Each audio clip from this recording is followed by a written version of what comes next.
friend, let me ask you a tough question. Have you ever wondered why your life feels stuck? Why you are not growing spiritually, emotionally, or even in your calling, even though you pray, attend church, and love God? Today, I want to share with you the honest truth most people avoid, and I'll tell you upfront, it's not always the devil, it's not always your enemies, it's not even because God has forgotten you. Sometimes the truth is much closer to home. It may not be so sweet, but please, just bear with me. Let's have this video, okay? Hi family, you're welcome back to my channel.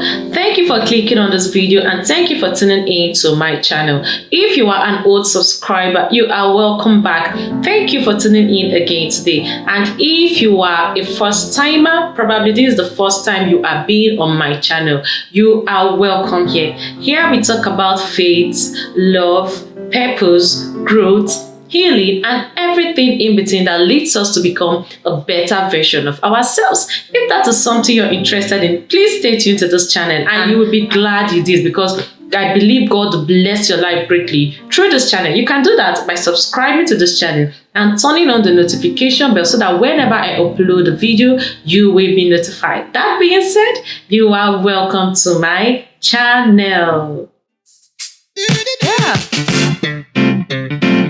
You are welcome back, family. Now listen, growth doesn't just happen automatically. Just because you've been saved for 10 years doesn't mean you've grown for 10 years. Some people repeat the same year over and over again because they refuse to face the truth about what is holding them back. 1. You may not be growing because you may be too comfortable where you are. Let's be honest, comfort is one of the greatest enemies of growth. The children of Israel were comfortable in Egypt, even in slavery. That's why when God was leading them to the promised land, they often said, "Let us return into Egypt." Look at Numbers chapter 14 verse 4. Why? Because Egypt was familiar. The truth is, many believers today are not growing because they've chosen the comfort of routine over the stretching of faith. Growth requires discomfort. Growth requires change. Growth requires you to step into the unfamiliar, what you are not familiar with. Proverbs 1 verse 32 says, "The prosperity of fools shall destroy them." Sometimes it's the very comfort and ease that blinds people to their lack of progress. 2. You are not growing because you are not rooted in the Word of God. You cannot grow beyond your foundation. Many Christians feed on motivational quotes, Instagram reels, and WhatsApp statuses, but not on the Word of God. 1 Peter 2 verse 2 says, "As newborn babes, desire the sincere milk of the word, that ye may grow thereby." Did you hear that? Growth comes by the word. If the word of God is not your daily bread, then growth may remain a struggle. Think about it. You can't expect to be spiritually strong if you eat only once a week on Sunday morning sermons during message. 3. You are not growing because you may be avoiding discipline. Now, Hebrews 12 verse 11 says, "Now no chastening for the present seemeth to be joyous, but grievous. Nevertheless, afterward it yielded the peaceable fruit of righteousness unto them which are exercised thereby." Discipline is painful, but it produces fruit.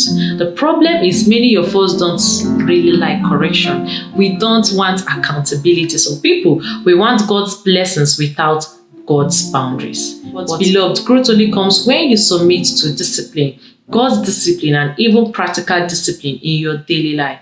You cannot keep praying for success while living carelessly. 4. You are not growing because maybe you keep making excuses. Now, this is one of the hardest truths to swallow. Some of us have turned excuses into a full-time ministry. I don't have time. I don't have resources. No one supports me. But hear me, as long as excuses live in your mouth, growth may not be there in your life, okay? In John chapter 5, Jesus met the man at the pool of Bethsaida who had been there for 38 years. Instead of immediately saying, yes, Lord, heal me, he started giving excuses. Sir, I have no man. Check John chapter 5 verse 7. You will see the story. Now, listen, growth begins when you stop waiting for others and take responsibility. 5. You are not growing because you are comparing yourself to others. Comparison kills growth. The more you measure yourself against others, the more you lose sight of what God is doing in you. Galatians chapter 6 verse 4 says, but let every man prove his own work, and then shall he have rejoicing in himself alone and not in another. When you keep looking at other people's progress, you miss your own lessons. Sometimes the reason you feel like you are not growing is because you are comparing your seed stage to someone else's harvest season. 6, you are not growing because you are not obeying what you already know. You know some things already. Are you following them? Some people are always waiting for a new word from God, but they haven't even obeyed the last instruction, or probably, let me say, put into practice what they know. James chapter 1 verse 22 says, but be ye doers of the word and not hearers only, deceiving your own selves. Growth doesn't come from knowing alone. It comes from doing. If you want to grow, start obeying what you already know God has told you. Let me give you this illustration. Think about a seed. It doesn't grow just because it was planted. It grows because it dies, because it endures pressure, because it stays hidden for a season. In the same way, you won't grow by wishing. You grow by surrendering, by stretching, by enduring the process God allows in your life. 7, you are not growing because you are spiritually distracted. We live in a noisy world. Social media, endless scrolling, constant entertainment. If your mind is always occupied by the world, how will you ever hear the still small voice of God? How? Psalm chapter 1 verse 2 to 3 says, for his delight is in the law of the Lord, and in his law doth he meditate day and night. And he shall be like a tree planted by the rivers of water, that bringeth forth his fruit in his season. Fruitfulness comes from focus. If you want to grow, you must cut off the distractions and create space for God to prune you. Now, listen to this, okay? Let me encourage you. Beloved, I've shared some honest truths with you and myself today.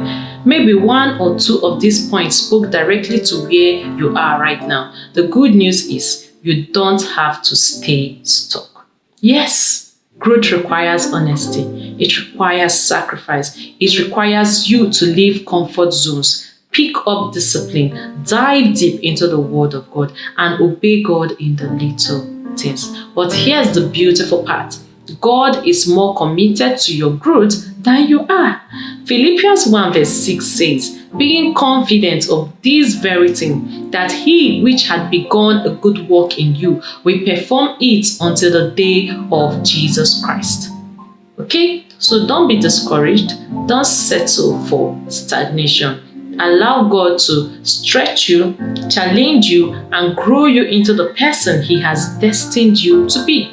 Because the truth is, if you are not growing, it's almost as if you are not living. As you're living, you're meant to be growing. And God created you for life, for abundance, and for fruitfulness. So let me leave you with this. Take responsibility for your growth today. Don't wait for another year to pass by before you change. Don't wait for New Year, 1st January. Start today. Start with the word. Start with obedience. Start with focus. Growth isn't easy, but it's always worth it. I know it's not so easy. I'm saying it looks like it's so easy, but this message is also speaking to me, okay? There are areas I need to do better, and I hope you can figure out those areas in your own life where you need to do better. And remember, here we are all about growth, purpose, and becoming a better version of ourselves. So even some difficult truths, we have to face them. We have to tackle them, as long as it will help us become a better version of ourselves. Thank you for watching up to now. Which part of this video spoke to you? Let me know in the comments section, okay? And I am Doris Nansachukwu, also known as Chase the NC, and I enjoy having you on my channel. Please let me know where you're watching from and put down your comments in the comment section. It will help me communicate to you, to help me hear from you and share your own insight. Let me know what you think about this video. I really appreciate you watching up to now. I really appreciate your presence on my channel. Thank you so much for watching up to now. And if you are not yet subscribed to my channel, please click on the subscribe button and turn on the notification bell so that whenever I have a new video, you will be notified. Before you go, click on any of those videos you can see on the screen right now and enjoy the rest of your day. Thank you so much for watching. Share this video to someone out there that you know will need it. Thank you so much for watching. See you in my next video. Bye.